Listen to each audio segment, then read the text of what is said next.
ዛሬ ማስተምራችሁ ወይም ከዛሬ ጀምሮ በሚቀጥለውም ቀጥልበታለሁ በእግዚአብሔር ጸጋ። ቅድም ሲነበብ ኤርሚያስ ላይ በጣም ይገርመኝ ነበር። እኔ ያስኩት ርዕስ ስለ እግዚአብሔር ቃል ዛሬ ልናገር ነው። ምክንያቱም ያለፈው ሳምንት ስጸልይ የእግዚአብሔር መንፈስ አሳሰበኝ። እንደገና ስለ እግዚአብሔር ቃል እንድናስብ እግዚአብሔር ፈልጓል። ስሙ የተባረከው።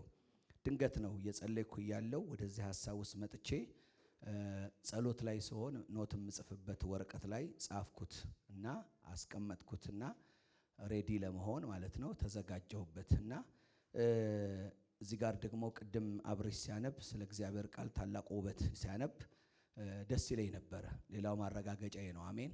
ይዤው ለመቀጠል ስለዚህ ትንቢተ ኤርምያስ ምዕራፍ 15 ቁጥር 16 ላይ አብርሽ ቅድም ያነበበውን ቃል መልሼ አነብና ወደ እግዚአብሔር ቃል እንሄዳለን።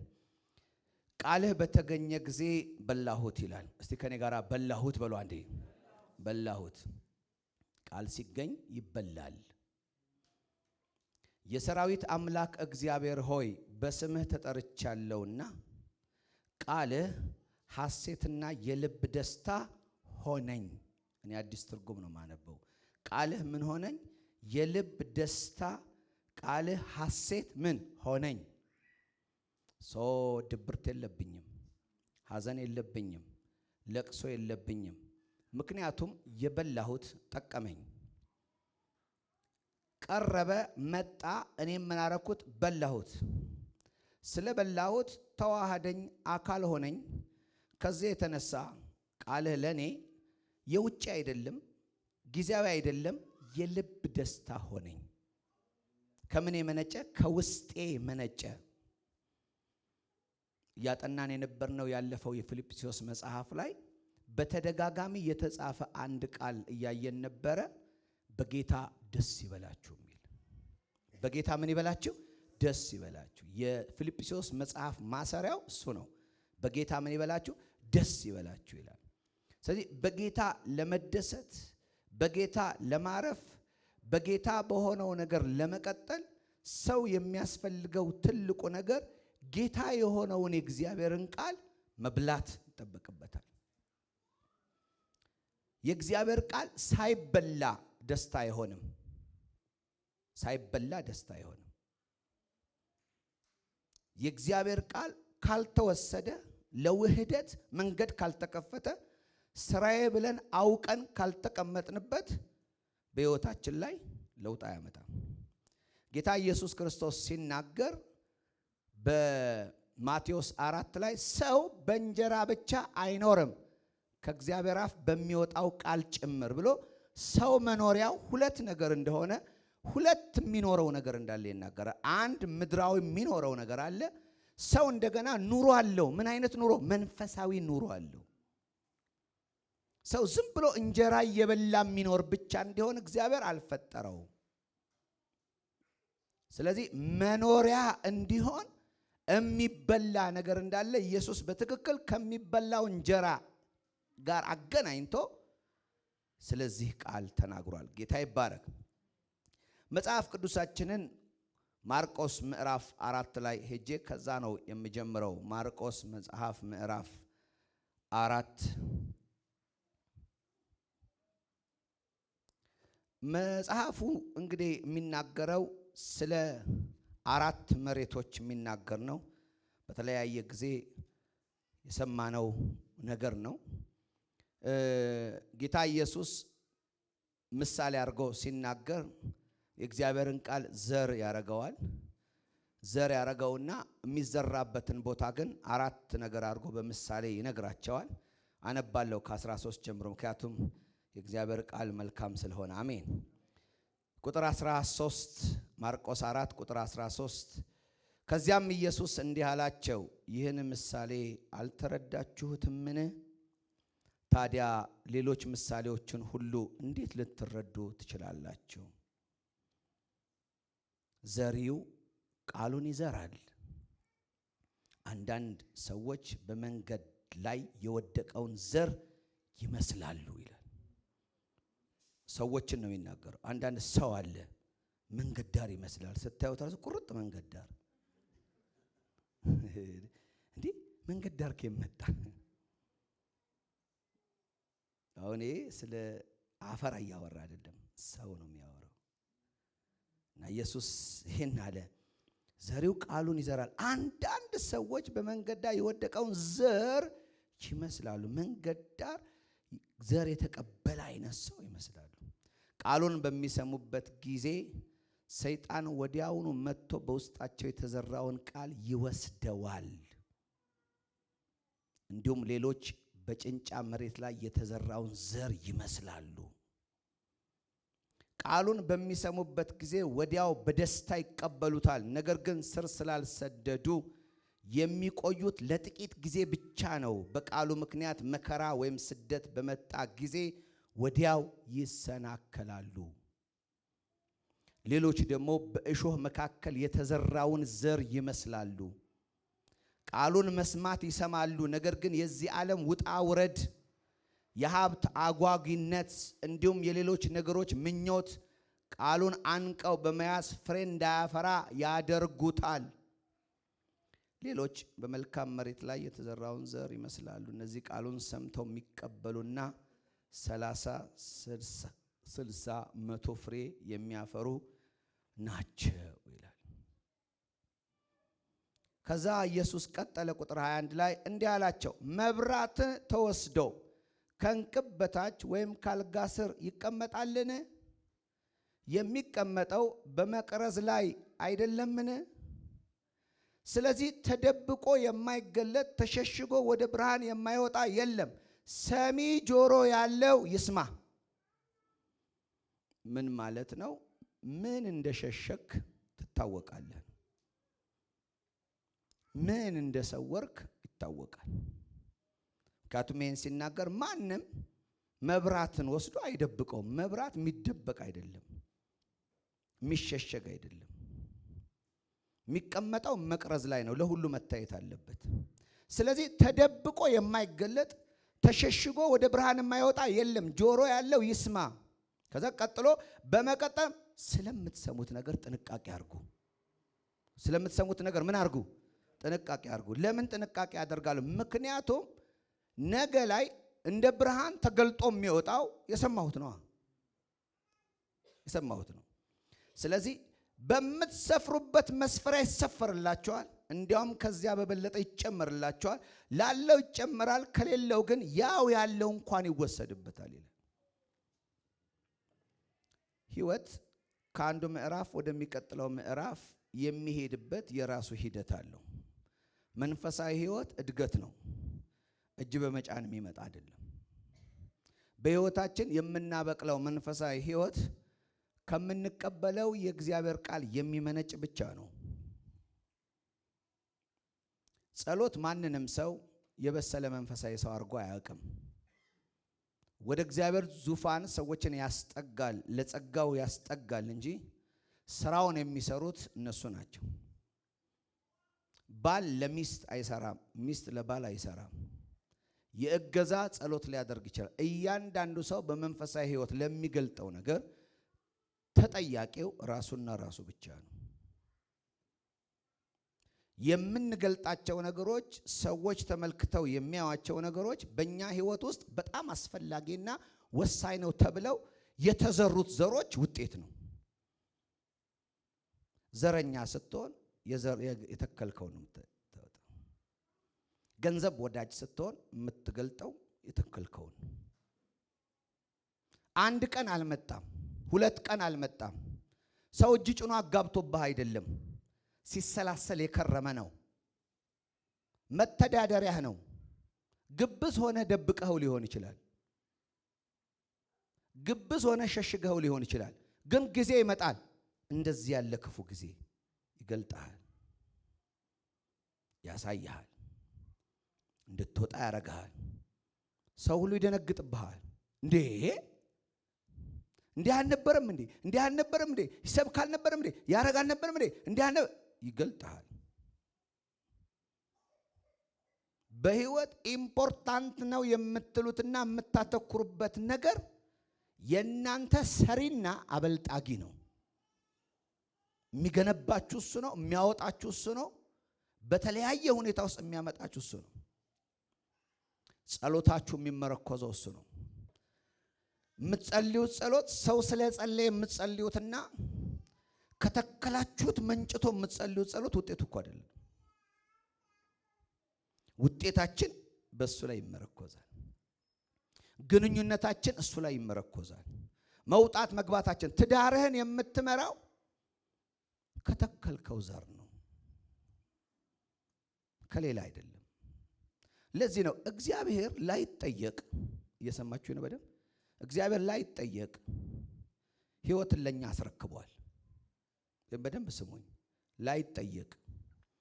ብዙዎቻችን ችግሮቻችንን በጸሎት ስናቀርብ ችግሮቻችንን ለመፍታት እግዚአብሔር አምላክ ቁጭ ያለ ይመስለናል። ፈቺ ነገር እንደተሰጠን አላወቅንም። ኢየሱስ ጌታ ነው።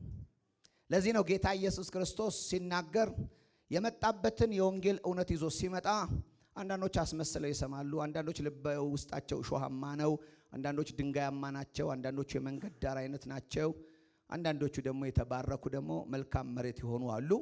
እና የሚያፈራው የትኛው እንደሆነ ይታወቃል። ስለዚህ ተሰብስቦ እንጀራ የሚበላ፣ ተሰብስቦ ተአምራት የሚያይ፣ ተሰብስቦ አቤት ጌታ ኢየሱስ የሚል፣ አቤት ብዙ ነገር ሆነ፣ አቤት እሱ እንዲህ ነው የሚል መዓት ሰው ባለበት ስለ ፍሬ ያወራል ኢየሱስ። ባጀባ አይደለም፣ በተሰለፈ አይደለም፣ ባፈራ ነው። ለማፍራት በጣም ኢንቴንሽናሊ ነገሮችን ማየት መቻል አለባችሁ። ሕይወታችሁን የምታሳድጉት አውቃችሁና አስባችሁ ነው። ድንገተኛ አያድግም። ዋጋ ልትከፍሉበት በሚገባ ሁኔታ ጸንታችሁ በምታደርጓቸው ነገሮች የተወሰኑ ናቸው። መጽሐፍ ቅዱሳችንን እናያለን። ዮሐንስ ወንጌል ምዕራፍ 1 ሁላችሁም እንደምታውቁት ስለ ጌታ ኢየሱስ ክርስቶስ ሲናገር ቃሉ የሚናገረው እሱን ነው።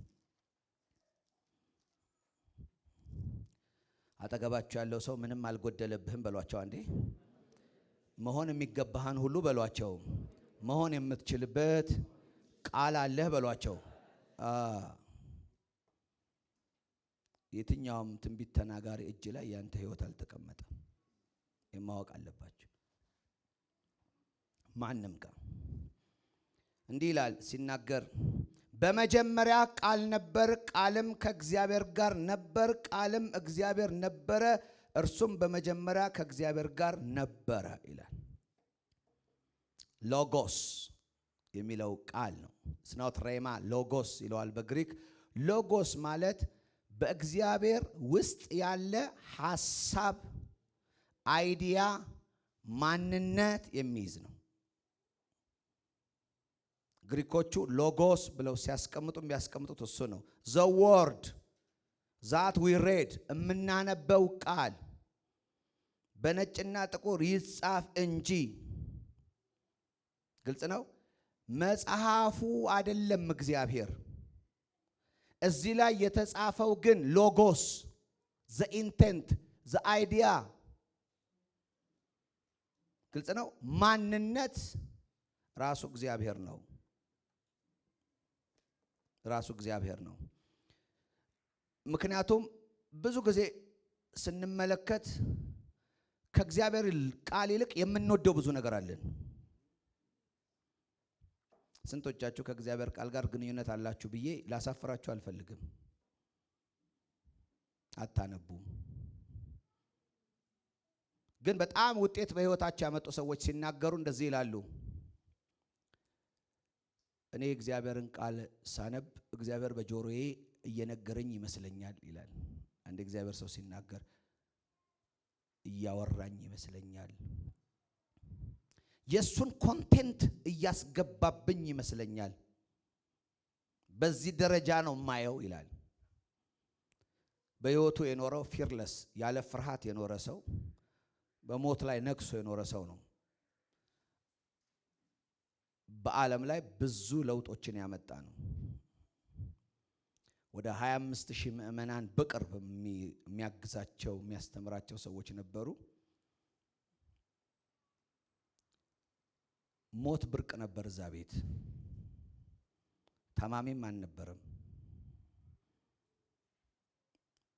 በእያንዳንዱ እግዚአብሔር በሕይወታቸው ሊያደርገው ባለው ልክ የእግዚአብሔርን ቃል እንዲቀበሉ እሱና እስከሱ ጋር ላሉት የተናገረው ወይም ያስተማረው ሰርቶ ኔቨር ሲሄድ ጌታዬ በቃ ከኔ ጋር ሁን ብሎኛል ብሎ ቁርስ እየቀረበለት ተናገረ። ጌታዬ ከኔ ጋር ትሆናለህ ከሰዓት ብሎኛል፣ በቃ እንንትናን ጥሩ ምናምን ብሎ ሶፋ ላይ እንደተቀመጠ ሙሉ ልብሱን እንዳረገ ስሪፒስ እንዳረገ ሄደ። አሜን። እናየዋለን። ሐዋርያው ጳውሎስ ይለናል አይደል? ምን ይለናል? ስለ እናንተ ቆያለሁ፣ ብሄድ ለኔ ይሻለኛል። ምርጫቸውን ስትመለከቱ እንዴት ቢኖሩ ነው እነዚህ ሰዎች? ምን ቢገባቸው ነው? ደሞም ሲያገለግሉ በሙሉ ኃይላቸው ሲያገለግሉ እኛ አንዲት ፕሮግራም ለመካፈል ጥረት ኖረን እነሱ በብዙ አይነት ሲያገለግሉ ምንድነው ኢነርጂያቸው? ምንድነው ኃይላቸው? ከኔ የቀዱት ምንድነው የሆነው? በጣም አንዳንድ ጊዜ ያስገርማል። መጽሐፍ ቅዱሳችን ላይ ብዙዎችን ማንበብ እንችላለን፣ ግን ከዛ ባለፈ አሁን መነግራችሁ የተመሰከረላቸው ሰዎችን ታሪክ ነው ዝም ብዬ አሁን ያነሳሁት። 14ኛው ቁጥር ላይ እዛው ዮሐንስ ወንጌል እንዲህ ይላል፣ ቃል ሥጋ ሆነ በመካከላችን አደረ፣ እኛም ጸጋና እውነትን ተሞልቶ ከአባቱ ዘንድ የመጣውን የአንድያ ልጅን ክብር አየን። ቃል ምን ሆነ ይላል? ሥጋ ሆነ ይላል። ኢንካርኔሽን። ስለዚህ ያየነው ኢየሱስ ሥጋ ለብሶ የተንቀሳቀሰው ኢየሱስ every word he speaks is God። የሚናገረው ነገር በሙሉ የእግዚአብሔር ሎጎስ ነው የሚናገረው። ስለዚህ አስተያየት እየሰጠ እንዲህ ብታረጉ ይሻላል እያለ ሳይሆን በእኛ ህይወት ውስጥ ማንነትን የሚሰራ ምግብ እየተናገረ ነው። ይገባችሁ ነው? ምግብ መኖሪያ እየተናገረ ነው። ሰብስታንሳችንን የኛ የሆነውን ነገር ነው እየተናገረ ያለው። አንደኛ ተሰሎንቄ ምዕራፍ 2:13 ላይ እንደዚህ ይላል፣ ከኛ የሰማችሁትን የእግዚአብሔርን ቃል በተቀበላችሁ ጊዜ በእናንተ በመታምኑ ዘንድ በርግጥ እንደሚሰራ እንደ እግዚአብሔር ቃል እንጂ እንደ ሰው ቃል አድርጋችሁ ስላልተቀበላችሁት እግዚአብሔርን ያለማቋረጥ እናመሰግናለን። how do you receive it? ይህን እግዚአብሔር ቃል ከማንም ልትሰሙት አትችሉም። ልትሰሙት የምትችሉት ከሰው ነው። ከኛ የሰማችሁትን ስትቀበሉ አበበ ተናገረ አላላችሁም። አበበ ሰበከው አይደለም ያላችሁት። የሰጣችሁት ክላስ እግዚአብሔር ተናገረ ነው። so because of that በህይወታችሁ ምን አምጥቷል? ለውጥ አምጥቷል። ሰርቶባችኋል፣ ለውጧችኋል ይላቸዋል። so መረጃችሁ በጣም ጥሩ ነው። የተረዳችሁት መረዳት ትልቅ ነው። ብዙዎቻችን በስብከት ተዝናኞች ነን። እንዴት አድርጎ ሰበከው፣ እንዴት አድርጎ ተናገረው፣ እንዴት አለው፣ እንዴት አብራራው፣ እዛ ውስጥ ያሉትን ቧልቶች፣ ቀልዶች፣ የታጨቁትን አንዳንድ ነገሮች ነው የምናየው። እኔ ድሮ ባደኩበት ወደ ቸርች ስንሄድ እግዚአብሔር ዛሬ ምን ይላል የሚል ሐሳብ ነው ይዘን የምንሄደው። we don't worry about ስለ ሰባኪው። በዛን ጊዜ እንዲያው ማን እንደሚሰብክም አናውቅም። ዝም ብለን ነው የምንሄደው። in case የምናውቀው የቤተ ክርስቲያን ሽማግሌም እንኳን ቢቆም ከሰዓት በኋላ ያለን ወሬ አይገርምም ዛሬ እግዚአብሔር እንዲህ አለ ነው የምንለው። የገባው ሰው አለ ባካችሁ? you see? ምክንያቱም እግዚአብሔር በከንቱ አይሰበስብም። በምን አይሰበስብም? ይሄ የእግዚአብሔር ፕላንድ ጉባኤ ነው። በምድር ላይ እግዚአብሔር ያለው ጉባኤ ነው። አስበው በእውነት ቃል የወለደው ህዝብ ስብስብ ነው። አስበው ከወለደ አስበው ነው የሚሰራበት። እግዚአብሔር በጉባኤ አይቀልድም፣ በስብሰባ አይቀልድም። ምክንያቱም እንዲያውም እንደ እግዚአብሔር ካያችሁት ዘመኑ አጭር ነው። ዘመኑ አጭር ከሆነ ለሥራ ምን ያደርጋል? ያጣድፋል። የሚባክን ጊዜ የለም። መሰብሰብን በሙሉ እግዚአብሔር ማክሲማይዝድ ያደርጋል። የመጨረሻ ይጠቀምበታል። እንደኔ የገባው ሰው አለ? የመጨረሻ አሁን ዛሬ የመጨረሻ ቀን ሊሆን እኮ ይችላል። አናቅም። እርግጠኛ ትመስላላችሁ ናችሁ? እርግጠኛ አንዳንዱ ቅር ይለዋል። ኧረ ይሁን፣ ምን ልታመጡ ነው? ምን ታገኛላችሁ? ኧረ ጌታ ያርገው። አሜን። ኢየሱስ ይምጣ። ምን ይቀራል? ምንም አይቀርም። የመጨረሻ ቀን ሊሆን ይችላል። ግን ሁልጊዜ እንደ መጨረሻ ሰው እንድንኖር ጌታ ከተናገረ እግዚአብሔር በሰበሰበን ቁጥር የመጨረሻ ንግግር አይናገርም ብላችሁ ታስባላችሁ?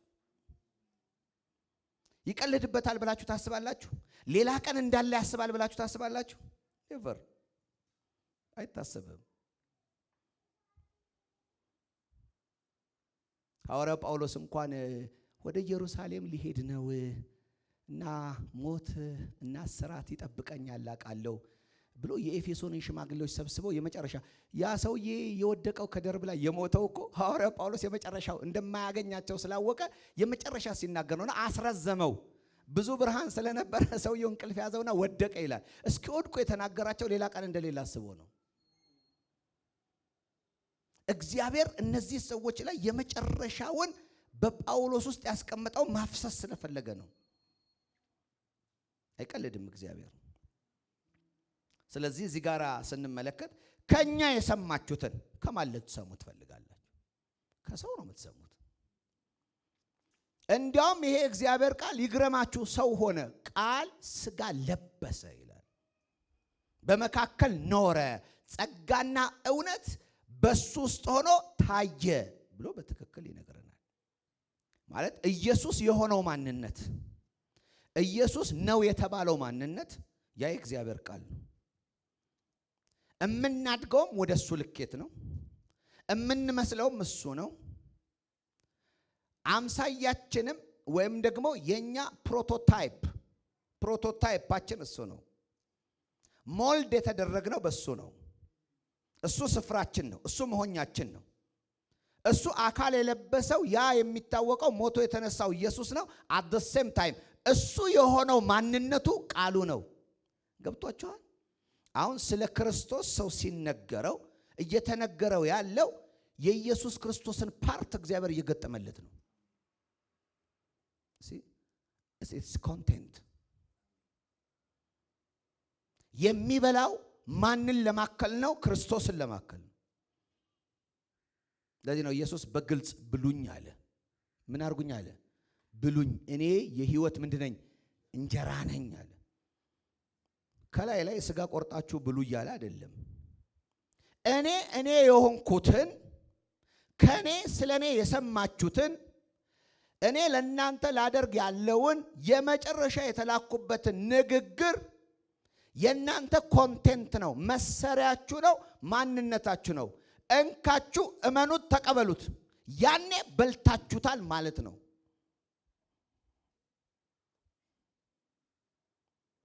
ያለ እግዚአብሔር ቃል ክርስቶስን መምሰል አይቻልም።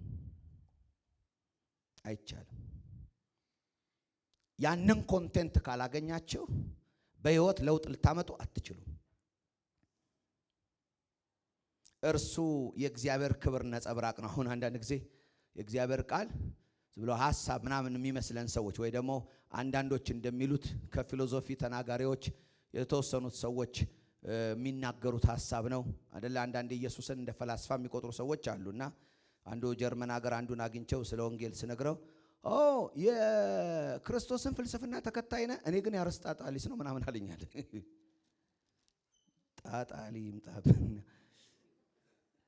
እና እንዴ ምን እያልክ ነው ስለው አይ በጣም አሪፍ ነው ደጋረክ ትወደዋለህ ማለት ነው ምናምን ብሎኝ በቃ አንድ የሆነ ፈላስፋ የነበረ ስለሱ የሆነ በቃ የሱን ፍልስፍና መከተል አድርጎ አወራኝና የኔ ደሞ ብሎ ያስረዳኛል። በጣም ተበሳጨሁ ነው ያለ። እኔ ህይወት ነው ያልኩትን እሱ እንዴት ነው ፈላስፋ የሚለው? ይሄ የሚረዱበት አለ፣ እንደዛ የሚረዱበት። ከነዚህ ጋር ስትመለከቱ ቁጥር 3 ላይ እንዲህ ይላል፣ እርሱ የእግዚአብሔር ክብር ነጸብራቅ። የማን ክብር ነጸብራቅ? የእግዚአብሔር ክብር ነጸብራቅ። የባህሪው ትክክለኛ ምሳሌ። ባህሪ ማለት ማንነት ነው። የማንነቱ ትክክለኛ ምሳሌ። ይሄ እንድትውጡት እንድትበሉት ወደ እናንተ የሚቀርብ ቃል እኩያነቱ የፈጠራችሁ እግዚአብሔር ጋር ድረስ ነው። የባህሪው ትክክለኛ ምሳሌ ሆኖ በኃያል ቃሉ ሁሉን ደግፎ ይዟል ይላል።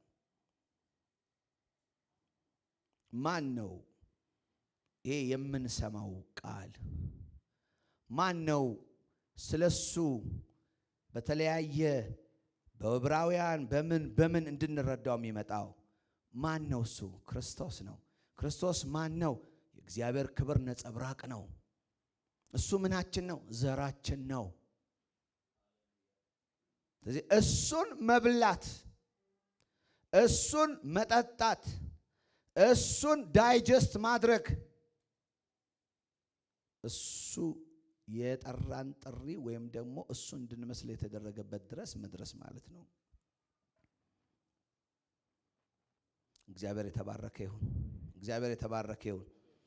ስለዚህ ለእግዚአብሔር ቃል ያለን ቫልዩ ሊለካ የሚችለውና ትኩረት ልንሰጥ የምንችለው ማዕድ ነው፣ ሕይወት ነው፣ የሚበላ ነው ብለን መረዳት ስንችል ነው። ማናችሁም ጠዋት ስትወጡ ሳትበሉ አትወጡም። ሰርታችሁ ትበላላችሁ። ኤነርጂያችሁ ምግባችሁ ነው። ጤናችሁ ምግባችሁ ነው። ስነ አእምሯችሁ ምግባችሁ ነው። አሁን ይሄ የጤና አስተማሪዎች የሚናገሩት ምንድነው? ምግብክን እንደ መድኃኒት ካልበላ መድኃኒትን እንደ ምግብ ትበላለህ ይላል። አሁን ሰው አይደል? አሁን መድኃኒትን እንደ ምግብ ይበላል በአሁን ሰዓት። ምክንያቱም ምግብን እንደምን አልበላም? እንደ መድኃኒት አስቦ አልበላም። ግልጽ ነው። ስለዚህ ምግብን ከጤና ጋር፣ ምግብን ከሰው ትክክለኛ አቋም ምንነት ጋር ያዛምዱታል። ምክንያቱም ምግብ የሰው ማንነት ነው። እንደዚሁ ሁሉ የተፈጠረ ዳግመኛ የተወለደ ሰው ሄልዙ፣ ጤናው፣ መንፈሳዊ አቋሙ፣ መውጣት መግባቱ የሚበላውን የእግዚአብሔር ቃል ልክ ነው። ሸፋፋ መንፈሳዊነት ከሸፋፋ ማዕድ የሚመጣ ነው።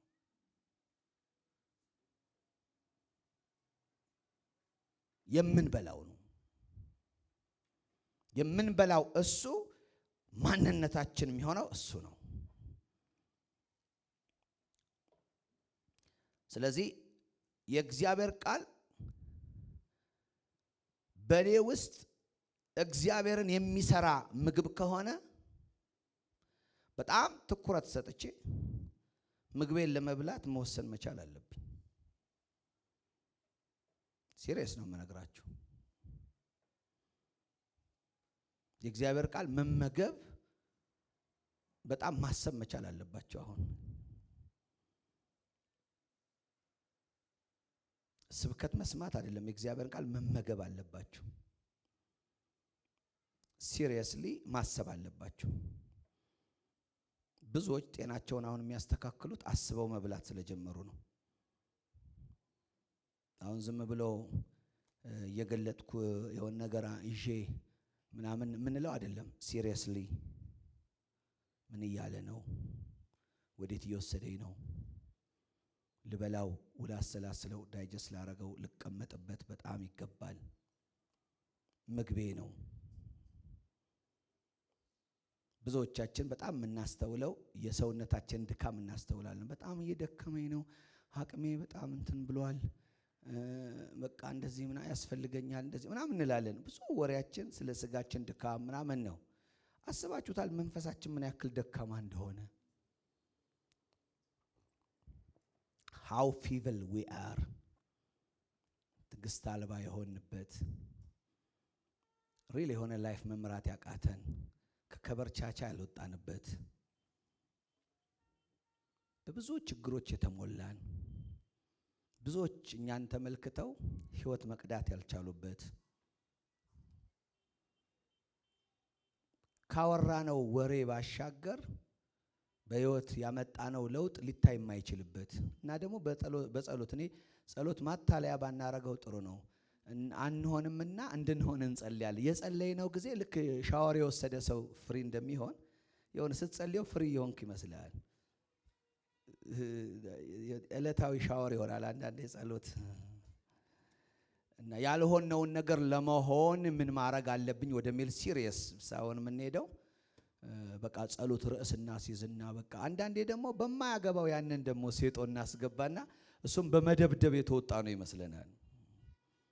እና እሱን እናመጣና ይሄ እኮ በቃ ሰውን ሁሉ ፍቅር አልባ ያረገ ሰይጣን የለም። ፍቅር አልባ የሆነው ከመግባችን የተነሳ ነው። ከተመገብክ ምንም ሊያረጋህ አይችልም ሰይጣን። ምን ያረጋል? ሂዝ ሆፕለስ ተስፋ ቢስ ነው። በክርስቲያን ሕይወት ውስጥ ተስፋ ቢስ ነው። አመልጣችኋለሁ የሚለው ከጨለማው ስልጣን ታደገን ወደሚወደውም ልጁ መንግስት ምን አረገን? አሻገረን። ከተሻገርክ ጉዳይ የለውም። ሳትበላ ስትቀር አለመብላቱ ያደክምሃል።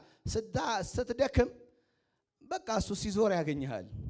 እንዴ እቺ ያን ያመለጠችው ዛሬ ደግሞ ተገኘች ይላል እና ይጨምራል። ለማንበብ የገፋን የእግዚአብሔር ቃል ስናጠናው መድኃኒት ነው። እየሰማችሁኝ ነው? መድኃኒት ነው። ስታጠኑት ነው ጣዕሙን የምታውቁት። ስታውቁት ነው መጠቀም የምትጀምሩት። ስትጠቀሙ ነው ጤና ሆናችሁ ቀናችሁ ሌላ አይነት ውሎ ሲጀምር ታዩታላችሁ። ራሱ ሃሌሉያ ሌላ ውሎ ይሆናል። በቃ የሆነ ሌላ ሪሊም ውስጥ የገባችሁ ያክል ፊልም የምታረጉበት ሌላ አትሞስፌር ውስጥ ትገባላችሁ። ምክንያቱም ስታጠኑት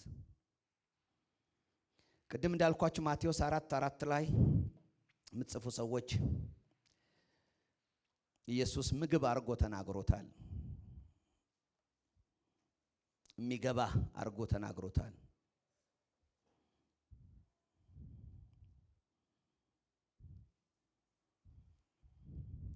መዝሙረ ዳዊት ምዕራፍ 1 ቁጥር 2 ላይ በደንብ ስልቅጥቅጥ ብሎ አካል እንዲሆን ሜዲቴት እንዲደረግ ይናገራል። ልክ ያው ምግብ በጣም ዳይጀስት እየተደረገ ወደ ውስጣችን እንደሚገባው ልክ እንደዛ እንደሚሆን ያ እንዲሆን ይናገራል። መዝሙረ ዳዊት ምዕራፍ 1 አነባለሁ። አብረን ነን አይደል? ኧረ ድምጽ አላችሁ ወይ? አዎ። በክፎች ምክር የማይሄድ በኃጢአተኞች መንገድ የማይቆም በፌዘኞች ወንበር የማይቀመጥ ሰው ብፁዕ ነው ካለ በኋላ ነገር ግን ደስ የሚሰኘው በእግዚአብሔር ሕግ ነው ይልና ሕጉን በቀንና በሌሊት ያሰላስለዋል ይላል። ከዛ ይቀጥልና ይሄ አሰላሳዩ ሰው ምን ይሆናል ስንል እርሱም ይላል በወራጅ ውሃ ዳር እንደተተከለች ፍሬዋን በየወቅቱ እንደምትሰጥ ቅጠሏም እንደማይጠወልግ ዛፍ ይሆናል። ሰውየው ነው የሚሆነው። ልምላሜው ያስታውቃል። ምክንያቱም እንዲህ የሚያደርገው ሰው ምሳሌ አድርጎ ነው የሚናገረው። አንድ ዛፍ ወስዳችሁ ውሃ ዳር ላይ ብትተክሉትና በዚያ ዛፍ ላይ የምታዩት ውጤት ልክ እንደዚሁ በእግዚአብሔር ቃል ዙሪያ የሚተከሉ በዚያ ዙሪያ ያሉ ሰዎች ላይፋቸው እንደዛ ነው። ውሃው ልምላሜ እንደሰጠው ሁሉ ለዛፉ ለኛም ደግሞ ቃሉ እንዲሁ ያለ ልምላሜ ምን ያደርጋል? ይሰጣል። የህይወት ልዩነት ያመጣል። እዚህ ላይ ስለ ሁለቱ መንገዶች ነው የሚናገረው። በዋዘኞች ወንበር አይቀመጥም ይላል። ምክንያቱም አያስቀምጠውም፣ ቦታው አይሆንም። ምክንያቱም ልምላሜው አይፈቅድም፣ ያመጣው ውጤት አይፈቅድም። ፌዘኞች ጋር አይቀላቀልም፣ መንገዱ የተለየ ነው። በኃጢአተኞች ወንበር አይቀመጥም፣ ተመችቶት ወንበር አይዝም፣ መንገድ አይዝም፣ ስፍራ አይዝም፣ ክላሲፋይድ አይሆንም፣ በዛ አይገለጥም። ያንን ያመጣበትን ሲናገር እዚያ የተተከለበት ቦታ ላይ የሚጠጣው ነገር ይወስነዋል ነው የሚለው። ያሰላስላል፣ ያወጣል፣ ያወርዳል፣ ዳይጀስት ያደርጋል፣ ያጠናዋል። ለዚህ ነው ለኢያሱ እንዲህ ነው የሚለው፣ እኔ አቅም እንደሌለህ አውቃለሁ፣ አንተ ወታደር ብቻ ነህ፣ መንፈሳዊ መሪ ሆነህ አታውቅም። ግን አሁን መርጬሃለሁ፣ በእኔ ጸጋ ይህንን ሕዝብ ታወርሳለህ አለው። ኧረ አይሆንም፣ ይሄ ነገር እንዴት ይሆናል አለ። ብቻ አንተ አንድ ነገር አድርግልኛል። ብቻ አንተ ጽና፣ ወደ ቀኝም ወደ ግራም አትበል። ሙሴ ሲናገራቸው የነበረውን ነገር አሰላስላቸው፣ አስባቸው። እሱም ብቻ አንተ አድርግልኝ፣ ሌላውን ተወው። ትናንትና የማውረስ ታሪክ ባይኖርህ፣ ትናንትና የሙሴ አይነት መጠራት ባይኖርህ፣ ትናንትና ያለህ ልዩ ኢንካውንተር ከእግዚአብሔር ጋር ልዩ መገናኘት፣ ቁጥቋጦ እየተቃጠለ ድምፅ ወጥቶ እየተጠራህ ባትሆንም፣ ለዚህ የበቃው ነኝ ባትልም ችግር የለውም። ብቻ ነው መርጫለሁ። ይሄን ካረክልኝ ሌላውን አለው አይደለ? እሷን ያወረሰው እስራኤል ቀልጧል፣ ከዚህ በኋላ ድል ፈንታ የለውም፣ አክትሟል፣ መሪውም ሄዷል ተብሎ ህዝቡ ሁሉ ልቡ ዶጭ ብሎ እያለ ይሄ ወታደር ኢያሱ ገባ። ልምድም የለውም ምንም የለውም፣ የነበረው ወታደር ነው። መግደል መተኮስ ነው የሚያውቀው። እኔ ከሙሴ ጋር እንደነበርኩ አንተ ጋር እሆናለሁ፣ አንተ ደግሞ አሁን ከኔ ጋር የምትሆንበትን መንገድ እነግርሃለሁ። ከኔ ጋር መሆን ትፈልጋለህ? አዎ፣ ከኔ ጋር የምትሆነው በዚህ መንገድ ነው ብሎ ሰጠው። ይሄ አሁን ያነበብነውን ቃል ከእግዚአብሔር ጋር የመሆኛ መንገድ። አሁን እኮ እግዚአብሔር ከኛ ጋር ስላልሆነ አይደለም፣ እግዚአብሔር ከኛ ጋርማ ስለሆነ ተጠብቀናል፣ እየወጣን እየገባን ነው። አሁን ከመውጣት መግባት ያለፈ ለእግዚአብሔር መስራት ግልጽ ነው። እንደዚህ ነው የሚለው ዮሐንስ ወንጌል ምዕራፍ 2 መጨረሻው ቁጥር ላይ እነሱ በኢየሱስ ያምኑ ነበረ፣ ኢየሱስ ግን አያምንባቸውም ነበር ይላል። ካላመነባቸው አይሰራባቸውም። እነሱ ግን ስለሚያምኑበት መጠበቅ ሊኖራቸው፣ ቤኔፊት ሊኖራቸው ይችላል። አሁን የምናወራው ስለ መዳን እያወራን አይደለም፣ ስለ ፍሬ ነው የምናወራው። አሜን። የዚህን የእግዚአብሔርን ክብር መግለጥ ነው የምናወራው። ስለሱ ስናወራ የምንነጋገረው ጌታ አለኝ፣ ይጠብቀኛል፣ ከኔ ጋር ነው ከሚለው ያልፋል። አሁን እኔ ከጌታ ጋር ስለመሆንበት ነው የማወራው። እኛ ከሱ ጋር ስለምንሆንበት ነው መግለጥ የምንችለው። እሱ ከኛ ጋር ስለሆነ ብቻ ሳይሆን እኛ ከሱ ጋር ስለሆነ ነው። ይሄን ለማድረግ ነው የሚናገረው። እኔ መርጬሃለሁ አለው ኢያሱን። ችግር የለውም በእኔ ዘንድ አለው፣ ጠብቀሃለሁ፣ እንደዚህ ነው። ነገር ግን አሁን አንተ ከኔ ጋር ካልሆንክ እነዚህ ትልልቅ አስፈሪ ኤናቅ ምናምን የሚባሉትን አልፈ ማውረስ አትችልም። እንድታወርስ የምታደምጠው ነገር አለ። ምክንያቱም ከኤናቅ ልጆች በላይ የኔን ቃል ማወቅ አለብህ። ከችግሮቻችን በላይ እግዚአብሔርን ካላወቅን የምንከስር ሰዎች ነን። ልታውቅ የሚገባው ነገር አለ። ምን ያክል እኔ እንደሆንኩ እወቅ፣ አሰላስለው፣ እወቀው፣ ተረዳው፣ ጽናበት፣ ስር ስደድበት። ያኔ ስትሄድ ውጤቱን ታያል። እንደተባለውም ሄደ። ሲሄድ የኤናቅን ልጆች ረጃጅሞች፣ አስፈሪዎች ምድሪቷን ሞልተዋት፣ ህዝቡ በሙሉ ልቡ ቀለጠ። ወይኔ ያስጨረሱን አለ። ኢያሱ ግን እንዲህ አሉ፣ እንደ እንጀራ እንበላቸዋለን። ምን? እንደ እንጀራ እንበላቸዋለን። ምንድነው እንደ እንጀራ እንዲያበላቸው ያደረገው? ፊዚካላቸው ነው። ፊዚካሊ እነዛ ቢግ ናቸው፣ ብዛትም አላቸው። እነዚህ መንገድ የደከሙ ገና ስደተኞች ናቸው።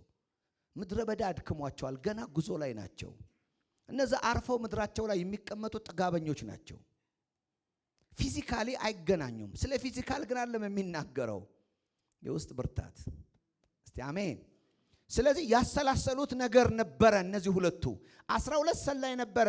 10ሩ የህዝቡን ልብ ሲያቀልጥ፣ ሁለቱ ግን ለህዝቡ ብርታት ሆነዋል። ምን አምጥተው ነው እንደዚህ ያበረቱት? አሰላስለው። ከመሰበክ ያልፋል። ከመሰበክ ያልፋል። እግዚአብሔር እንዲህ ነው፣ እግዚአብሔር እንዲህ ነው ከሚለው ያልፋል። ስር ሰዶ እዚህ ጋር ማንነት መገንባት አለ።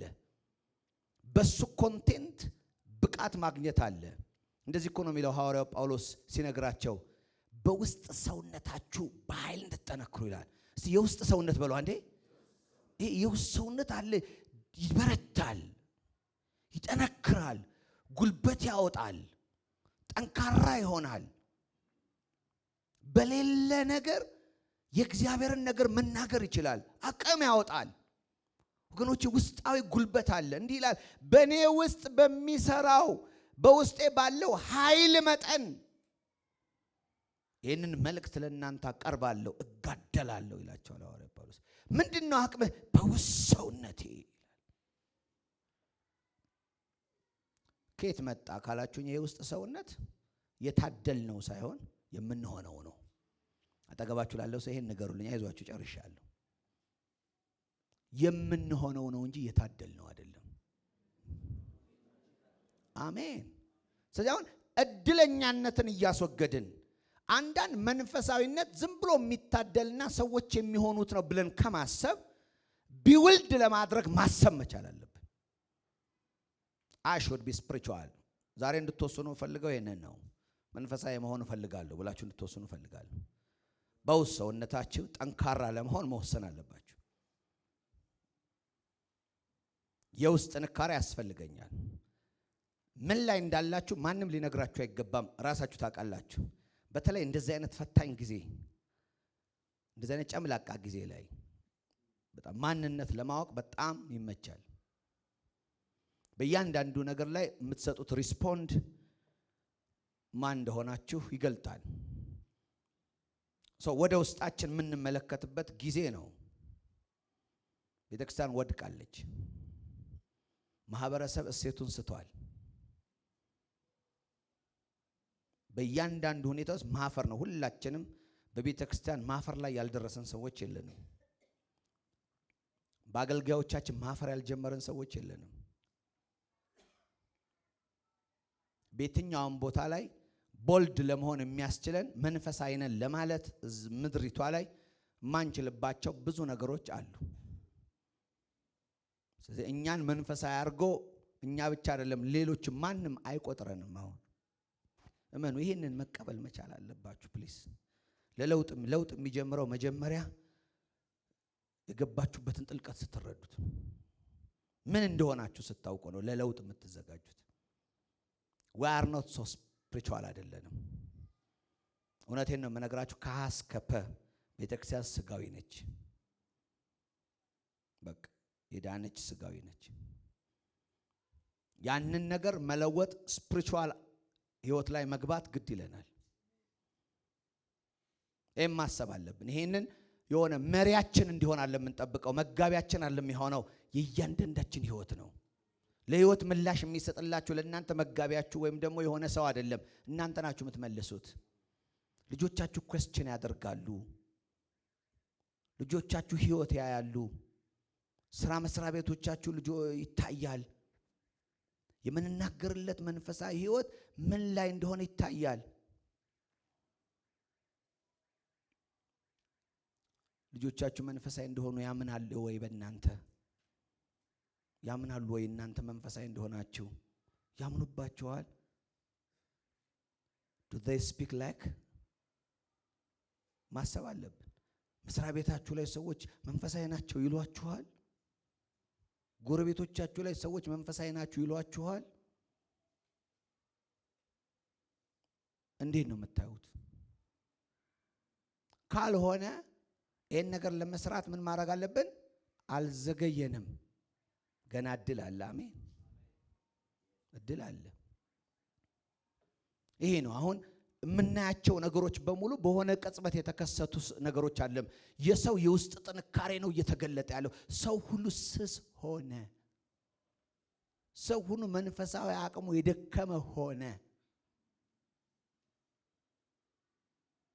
ስትሬንግዝ የለም፣ ውስጥ ያለ አቅም የለም። እምቢ የምንለው ነገር እምቢ ማለት አንችልም። የኔ አይደለም አይመጥነኝም ማለት አንችልም። ሁሉ የኛ ነው። ሁሉ ልንይዘው ነው የምንፈልገው። እምቢ የምንልበት ነገር የለም። ስለዚህ we failed። ሂፖክራት መሆን አይጠበቅብንም። የሆነ ግብስ መሆን አይጠበቅብንም። እግዚአብሔር የሚጠራን ፔንኪለር ሊሰጠን ሳይሆን ሊፈውሰን ነው። እየሰማችሁ ነው? ፔንኪለር አይደለም። ፔንኪለር ባይዘዌ ታውቃላችኋል። ፔንኪለር በዓለም ደረጃ አይፈልግም። ምክንያቱም በጣም ሚስሊድ የሚያደርግ ነው። በፔንኪለር አማካይነት ብዙ ሰዎች እየሞቱ ነው። መድኃኒት እኔ ከውጭ ሀገር የመጣች አንድ ቤተሰብ ራሴን አመመኝ ስትል እንደኔ መስሎኝ በቃ ፔንኪለር እንግዛ ብዬ ፓርክ አረጌ ፋርማሲ ስገባ አረ እግዚኦ እንዳትገዛለች። ምንዛ ፔንኪለር አይወሰድም አለች። ለምን የማይወሰድ? ፔንኪለር እኮ ህመም አስታጋሽ ምንድነው አለችኝ። ውሸታም ነው አለችኝ። እንደ ዳንክ ይዋሽብሃል፣ ግን አልዳንክም። መመርመር ነው የሚሻለው አለችኝ። እየሰማችሁ ነው? መመርመርና በሽታውን ማወቅ ነው የሚሻለው። ድራይቭ አድርጋ ወደ ሐኪም ቤት ንዳው አለች። አይገርምም? የእግዚአብሔር ቤት ሐኪም ቤት ነው። ፔንኪለር መውሰጃ አይደለም። በዝማሬ አደንዝዙ፣ በጸሎት አደንዝዙ።